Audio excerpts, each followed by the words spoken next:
Ms. Tanner, Here. Mr. Burke, Here. Mr. Bender, Mr. Corbin, Mr. Corbin, Here. Mr. Strickland. Sorry. We have a attention. quorum. Okay, thank you. Okay, Annie, you ready to go through the monthly report? Yes. All right.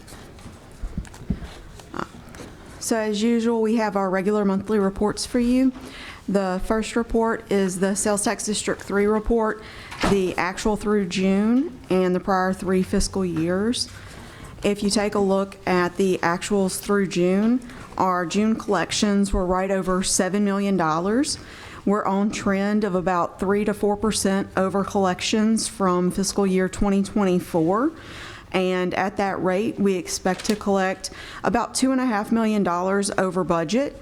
And that is about a total collection of $78 million in sales tax for fiscal year 2025. And that total collection number of $78 million is net after the sheriff commission. Is there any questions on the sales tax collections for Sales Tax District 3? Okay. The next report that we have for you is the Highway 21 Economic Development District sales tax collection through June 2025. June collections for the Highway 21 area were right over $130,000 for the month. We are about $450,000 over budget is what we're projecting for the year for 2025 over 2024 collections.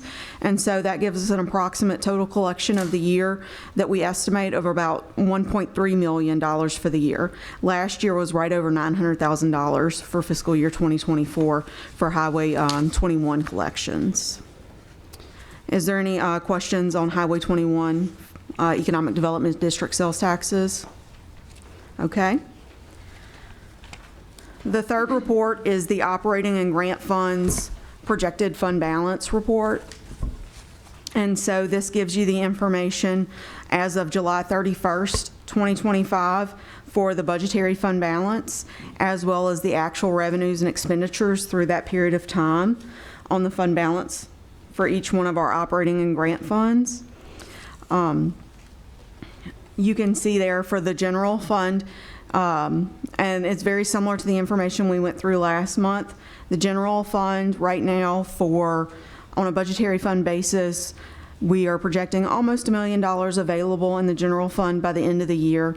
We are including that in the 2026 budget that we're working on currently that we will be submitting to you, Council, shortly in the coming, in basically a month.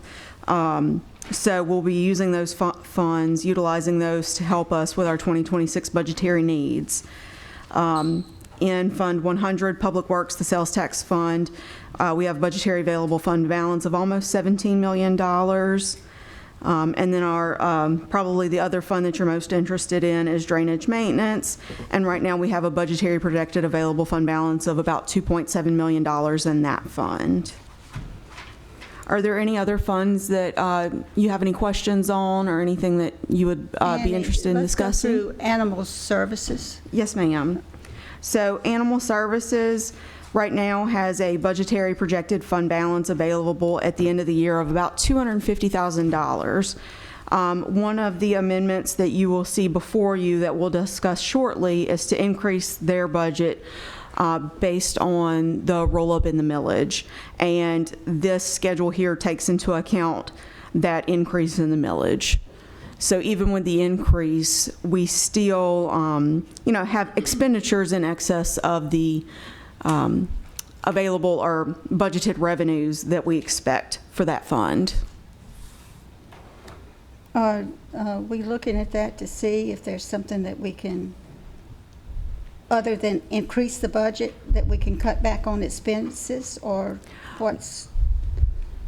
We've looked at it to a certain extent. Rob and I and HR Cheryl while she was here, have usually bi-monthly meetings, every couple of months to discuss where we're at on payroll and things like that. We're hopeful that some of the measures that Rob has taken with the spay and neuter program and some of the areas there will help control the animal population needs. There are other things that he is looking at and other options. Rob, are you here? Okay. If you'd like to maybe come speak. Thank you, Rob. There are other ideas that Rob has. He's very creative. But we are working on different plans. It's an expense problem and it is a revenue problem. So we are working on the revenue side and the expense side at both times. Yeah, I would just second that. So I'm trying to cut back overtime currently with my animal population to provide the quality of care that's expected for every animal in our shelter right now. With being over our capacity, it's costing me some more time and staff. And because I don't have those staff, it is taking them longer to complete the entire day. So we just hired our last 3. We had a couple positions open, so I'm expecting to see our overtime dip down a little bit because we're replenishing the actual staff we were already budgeted for. But one of the things I wanted to inform everybody of is according to the Journal of Shelter Medicine and Community Animal Health, their guidelines for standard of care practices, we're still technically 4 staff short on our care team. So what I've been doing to save money, obviously, instead of asking for more employees, is I'm robbing Peter to pay Paul from different teams. And it's been working okay. But I am concerned about staff morale over an extended period of time. So we do need to find a solution for that. And I do believe increasing the staff over the next couple of years, not all at the same time, can do that in combination with continued support for the spay and neuter voucher program, continued education programs over the next couple of years. We should see our animal population slowly begin to decrease, whereas our staff will level out. And hopefully we can do that without any kind of mass euthanasia event or anything like that. We've been able to swing it for the past 2 years, and we have seen improvements. We've seen it about 160 to 100, I think it's 167 animal per year decrease. So it is starting to show improvements. It's very early on since we started all that, but we are seeing a decrease in our yearly population. So, I mean, we're still over capacity, don't get me wrong. I'm not trying to psych everybody up, but we are seeing a decrease. So what we're doing is working. It's a very slow process, and it's something that's never been done before. So at least here. So and we're trying to make sure we are doing all the best practices that we can, and making sure we're maintaining a quality of care that's expected within our community, and with our own minimum standards of care by law. So. All right, so you've now filled all your vacant positions? All of my vacant positions are filled. So you think that will help? I am very optimistic it will help, yes. Okay. Maureen? Yeah, Rob, I don't know if you want to talk a little bit about what we're working on, but we're looking at trying to do a vicious animal ordinance, and of course we can't assume that that's going to pass, but one of the homework assignments I gave him was to tell us how much some of the kenneling and other costs are, and I said, I want you to tell me exactly how much it costs, because I don't want us to make money off of this, but I don't want us to lose money. That's correct. In some of the expenses he has. So Yeah. We're not ready to go forward with that. We're waiting till he's ready, but I think that would be very beneficial if we get that written up, and if the council agrees, I think we could have some significant savings. That's right. We're trying to be revenue neutral on our costs that come into our shelter based off of the need for housing a dangerously deemed animal or something like that. Because currently at this time, we're not gaining anything from that because of the way the court process works and whatnot. But I am working with Councilwoman O'Brien on that right now, and several other items too. And some of the other council have been in there, Mr. Kugel, Mr. Impostado. So I'm trying to run the whole spectrum of things that we can do and trying to tweak everything. I look like a big, you guys remember in the 80s, the stereo equalizers? That's what I'm doing right now. So, and I'm very tired, and my staff are very tired, but we are trying to make it work, and currently it's working. It's just all the squeaky wheels getting a little bit of oil at the same time. So, Well, we appreciate that, and hopefully, at least, we need to be revenue neutral. Yes. Vicious dogs, whatever we have to charge, you know. we're working on that. We're Okay. gonna get to that, and we're also trying to get to that across the board. So, Okay. so hopefully we can come up revenue neutral on several fronts. One of the other things, and I haven't explored it too much, but one of the other things that I'm thinking about is, based on the weight of the animal, if you want to own or surrender an animal to us, paying some sort of surrender fee to offset some of those initial intake costs of care for the medicines and whatnot that they receive. So, but I got a lot of things in the pipe. So, Okay, thank you. Jeff? anybody else? Oh, I'm sorry. Rob, thank you. Hey. I did want to say, I actually had a neighbor that actually adopted an animal recently, and my kids love the animal. And the neighbor had nothing but good stuff to say about how you guys do everything. They first wanted to go to a different one. I'm not going to say which one. I said, no, you need to go to this one. and they love the dog. The dog's amazing. Good. I'm trying to figure out the origin of the name, but we haven't quite figured that out. So What? there's all kind of different ways they get names at the shelter. Thanks. Sometimes Dr. J opens up a baby name book. Sometimes somebody just sees a dog in the hallway and gives it a name. So the question you mentioned, and like you guys, like I said, I did a tour the other month. Amazing Sure. work you guys do. You mentioned about the spay-neuter program. So one of the things I was not understanding before, but I guess I do now. So there is a fee for vouchers. Is that? And I think That's correct. There is a copay. Yes. So each person that gets a voucher has to pay, what is it, $65 per dog? Yeah, 20 per cat? Correct. Yes. Have you been getting a lot more participation? Yes. In that? We've never had this much money spent year to year ever. So the need is out there. People are taking advantage of it, and I'm really hoping, because we spent so much this year, that we see a significant decrease in the puppy populations that come in and flood us next year. I'm very optimistic about The that. last question I had, which I just want to get an understanding of this, and maybe Emily, you can correct me. We rolled forward the millage recently, but my understanding is that used for the voucher program? Yes, well, I plan to allot some money to that, yes. So Emily, do you remember this conversation? I can't ask a question? I guess you can take over the whole meeting, Dave. Emily, I was just, so it can be used for the voucher program? So I think that you asked a question about whether we could use mosquito abatement money for the voucher program for the septic ordinance. And I was trying to draw a distinction between other monies that are available to animal services that are not dedicated and the mosquito abatement money being used for the purpose of rectifying the water that goes into the ditches and it being dedicated to the purpose of eradicating those diseases, I thought it was mosquito-borne diseases. the private question, though. I thought that was the question. Whether or not it can be used for a private business. Right, we can, well, For the only thing, and just I don't want to get off topic here, but so that answers the question, though. So Sure. some of that does go toward the voucher. Thanks. Thank you, Tim. Okay, continue.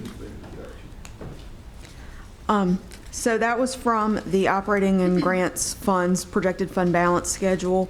Were there any questions on any of the other funds that are on their report? Okay.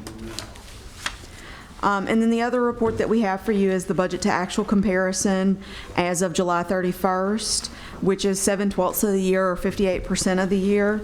And when you go through the report, you'll see that we have the individual line items for all the revenues and the expenses by department. If you look at the revenues, some of those, are still under budget at this point in time, but that's because the revenues trail behind. At this point, I'm not really concerned with any of the revenues not coming in. We're doing pretty well on interest income. We're in the 70 to 80% range for that already at this point in time, even though we're only 7 months into the year. And then for most of the expenses, most of the departments have spent or encumbered anywhere from 50 to 60% of their budget. I don't see anything unusual or concerning at this point. So I don't really have any other things from the budget to actual report to discuss unless there's something any of you would like to discuss or have questions on. Any questions? Thank you, Annie. You're welcome. Okay, next up is ordinance calendar number 7956, ordinance to amend the 2025 capital improvement budget and capital assets, amendment number 21, St. Tammany Parish Library capital projects. Annie? Yes, so capital amendment number 21 is for the St. Tammany Parish Library for Mandeville branch renovations. It is to replace 17-year-old carpeting, to update the restrooms, upgrade the data wiring, and install new push-button automated doors at the front entrance. The amendment is to add $258,725, and the total project budget is for $458,725. Any questions? Okay, The 258. I'm going to do them all together. Yes, brings the total to that 458. Okay. Ordinance calendar Yes. number 7957, ordinance to amend the 2025 operating budget, amendment number 14. Annie? Yes, so operating budget amendment number 14 amends two funds. One fund is the Animal Services Fund, which we sort of briefly discussed a minute ago. We're increasing the revenue budget by $210,000 for the adoption of ordinance calendar series number 25-5786, which increased the millage rate from 0.93 to 1 mil. And we're going to increase the expenditure budget also by $6,615 for the collection fees and assessments associated with the increase in the ad valorem tax. We're also going to increase the revenue budget by $10,000 for a contribution and increase the expenditure budget by $10,000 for vet clinic supplies that were requested to be bought by that contributor. We're increasing the expenditure budget by $50,000 for the voucher program, and that will bring us to a total of $250,000 that we have budgeted to spend on the spay and neuter voucher program for fiscal year 2025. And finally, for animal services, we're going to increase the expenditure budget by $30,000 for overtime due to those needs associated with care from housing the animals in the overcapacity conditions that we currently are facing. The second fund that's being amended by the operating budget ordinance is Highway 21 Economic Development. We're going to transfer additional funds to the Coop Drive Trace Trailhead and Park project to provide engineering and landscape design services. This is in coordination with companion ordinance capital amendment number 22. We're going to transfer an additional $37,690. Thank you. Any questions? Mr. Corbett? Hey, Annie, how much of the original $200,000 in spay and neuter has already been spent? I will have to find out and get back to you, but if I look at the budget to actual report, I can give you a pretty good idea.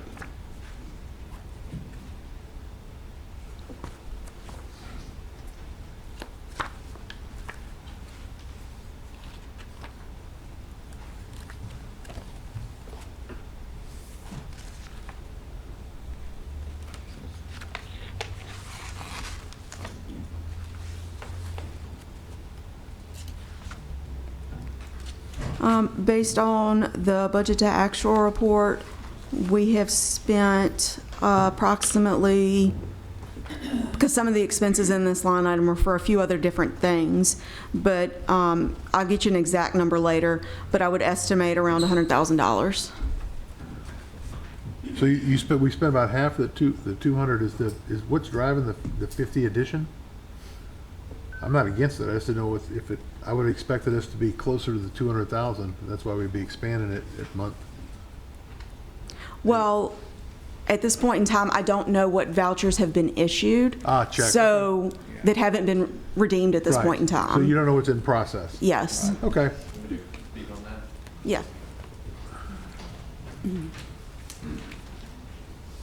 So just to clarify with everyone here, that's exactly what Annie is saying. we keep a running track record every time we issue one. And then when they come back and they send us an invoice, that is when we are obviously making that all happen. When you So, redeem them. yeah, it's probably more, right now, it's probably closer to, Teresa's always giving me a big old mess about it. Rob, we're running low. And I keep issuing. Because obviously not everybody always falls through with it, and we take that money and we can put it back to use with another voucher. So, but that is, so what we've actually invoiced out is what Annie's talking about, but what we actually have accounted for that is spent, that we're treating as spent so we don't go over, is probably closer to 160, 170 right now. So. Okay, so it's like you got what's spent and you got some that's obligated. Correct. But it has not yet been redeemed and may or may not all be redeemed. Correct. Got it, thank Yes. you. Yep. All right, thank you, Rob. Is there an expiration on those vouchers? There is, and if they, say for some reason they have a family emergency and they can't make the veterinary appointment that they've scheduled for the voucher, they can call us and get an extension, but generally it's about 2 months. We don't like anything over 2 months because then it gets really messy toward the end of the year, so, yeah. Thank you, Rob. Okay. Ordinance calendar number 7958, ordinance to amend the 2025 capital improvement budget and capital assets. Amendment number 22, development capital project. Annie? Yes, so capital amendment number 22 is for the Coop Drive Trace Trailhead and Park. So this goes along with the operating budget amendment we just discussed. This is to provide engineering and landscape design service for improvement to Coop Drive complex, including a Tammany Trace Trailhead and recreation area. The total project budget with this additional $37,690 will now be $288,690. Any questions? The three of these, 7956, 7957, 7958. Do I hear a motion to refer to the full council? Second. In favor, say aye. Opposed? Okay. Is that, anyone has anything else? Do I hear a motion to adjourn? Thank you.